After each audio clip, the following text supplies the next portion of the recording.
This is not a substitution. I am actually Charity Colleen Krause. At the time I wrote this letter, I actually was in Houston, Texas. And I did actually send it to Senator John Cornyn and Senator Ted Cruz, as well as the person who was assigned to be in charge of the grant I had received from the Texas Workforce Commission to study non destructive testing. Dated for April 5th, 2018. On September 12, 2016, I conditionally signed a contract with IBG Software regarding contracting with them for training as part of a mobile app development class that also included employment upon completion. The contract, among other things, stated that if one were to leave the company, then they would be prohibited from working with any affiliate, contractor, or subcontractor for the next 2 years. Upon receiving the contract, I contacted both the legal department and the person who had offered me the contract and discussed my concerns with some of the terms of the contract beginning on September 6, 2016. Quote, there are aspects of the contract that I would like to discuss before signing. While I appreciate the offer, there are obviously substantial potential liability issues within the contract that should be addressed before signing. A particular concern are matters pertaining to source employment identification and proprietary information issues. I also believe that this contract refuses to address a critical security issue that has far-reaching implications. Finally, the website specifically lists rates and fees associated with the education and subsequent contracts of employment, but they are not reflected in the language of the contract.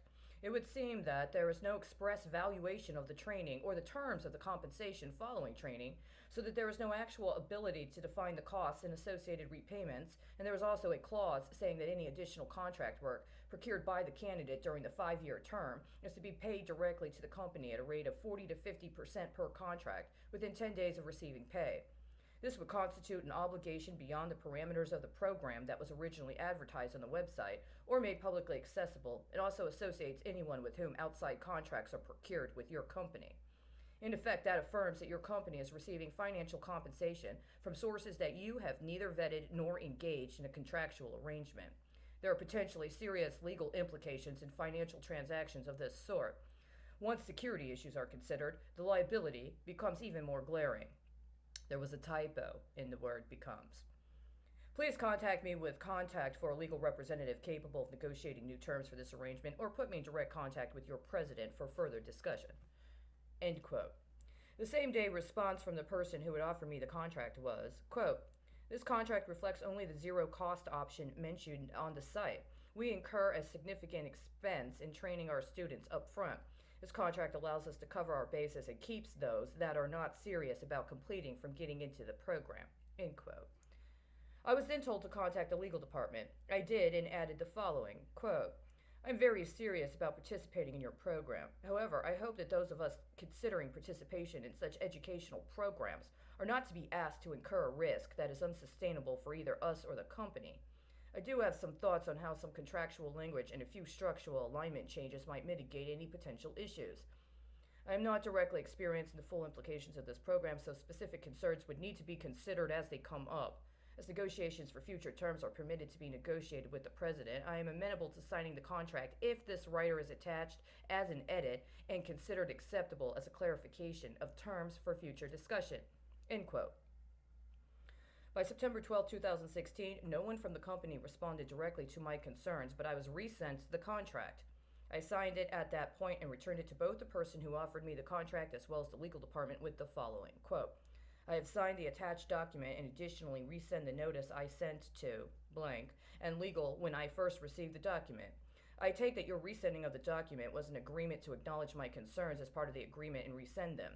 I do wish to add, however, that there are several typos in the agreement to use the, quote, electronic records and signature disclosure, end quote, as well as the contract. I've sent myself a copy of the agreement for future reference and am letting you know I have read it. Please let me know if you would like any assistance with correcting typos. Please also send along a copy of the schedule. I will attempt to confirm by the end of the week a computer for my use, end quote. I received a notice on September 14, 2016, after I signed the contract that said the following, quote, your concerns are legitimate. If this is something that is too much of a risk for you, we would encourage you to pursue our tuition program, which incurs zero risk on your part and has 100% upside. We have financing options available as well, and you can get more details at a listed email address. Large number of students have pursued that option due to their similar concerns. End quote. During the course of my training, I understood that several of the practices employed by IBG software as part of its training were counterproductive to the stated goals of the company. I sent several emails to the class, including expressing concerns about how I had been dismissed for attempting to address typographic errors in tests and coercion to retake tests that had faulty modalities when the company advertised that it provided cybersecurity for high-profile clients.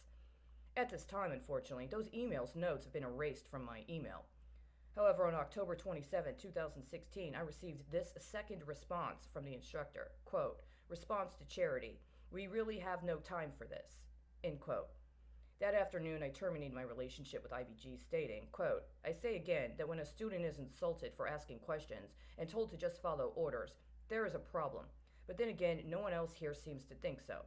I withdrew. This is my last email." End quote. Since the termination of my relationship with IBG, I've continued to be engaged by IBG Software for services with its contractors, subcontractors, and affiliates.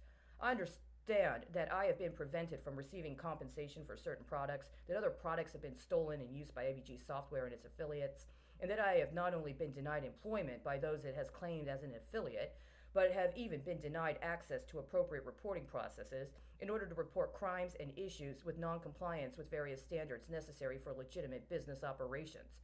I understand this is based on a misapplication of the terms of their contract regarding the following areas. 1. A 2-year prohibition on contacting affiliates to attempt to, quote, "solicit, encourage, or entice any business to terminate their relationship with IBG," end quote, that is reflected in a current version of the contract as reading 1 year, Section 6C. 2. A 5-year prohibition on placement into any related services without IBG being directly involved in the placement, Section 2A. 3. Delivery of documents, including software designs, drawings, manuals, letters, notes, notebooks, specifications, reports, documents, records, devices, models, or other materials, and copies or reproductions thereof, which represent proprietary information beyond the purview of the company, Section 6G. I give formal notice as of today that I understand continuing to honor any of the terms of a contract with IBG Software regarding me, my work products, my reporting efforts, or my personal welfare as regards to business or employment opportunities potentially implicates one in serious crimes, including crimes connected to the facilitation and financing of domestic and international acts of terrorism. As such, it becomes imperative to not permit oneself to be a culpable person in the ongoing criminal activities under the guise of adhering to contract terms that are themselves dubious at best, if not deliberately aimed at acts of sabotage and extortion, not only for their employees, but also for parties with which they contract, which include private businesses and state and national governmental entities. Consider any further ban on me to be complicity with the criminal activities connected with adherence to the terms of the contract one must sign with IBG Software in order to be employed. Please adjust your own consideration of your relationship with IBG Software regarding this disclosure, and feel free to contact me if you need assistance or support in gathering additional information with which to effectuate further legal process connected to any issues concerning contracting with or through IBG Software. Charity Colleen Krause, 12:19 p.m. Central Standard Time, April 5th, 2018.